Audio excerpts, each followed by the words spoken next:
काही नाती आपल्या आयुष्यात येतात आणि नकळत आपलं आयुष्य सुंदर करून जातात. माझ्याही आयुष्यात असंच एक नातं आलं, सासू म्हणून. फक्त मोठ्या गोष्टींमध्येच नाही, तर माझ्या आयुष्यातल्या छोट्या छोट्या कामांमध्येही तुमची साथ असते. रांगोळी असो, डेकोरेशन असो, प्रत्येक ठिकाणी तुम्ही आनंदाने सहभागी होता. ऑफिसच्या कामामुळे जेवण लेट केलं तेव्हा मात्र ओरडा बसतो, काम नंतरही होईल, आधी जेवण घे.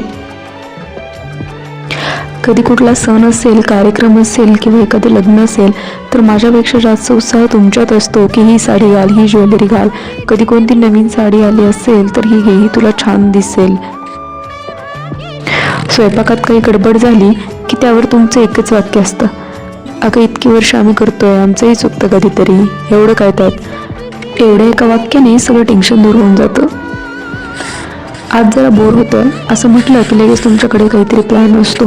कुठेतरी जाऊन तरी येऊ, काहीतरी खायला जाऊ, असे काही ना काही प्लॅन तुमच्याकडे लगेच तयार असतात. त्यामुळे तुमच्यासोबत कधीच बोर नाही होत.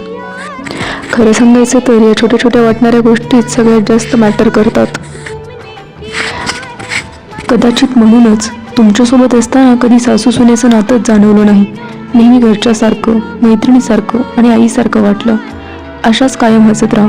वाढदिवसाच्या खूप खूप शुभेच्छा आई.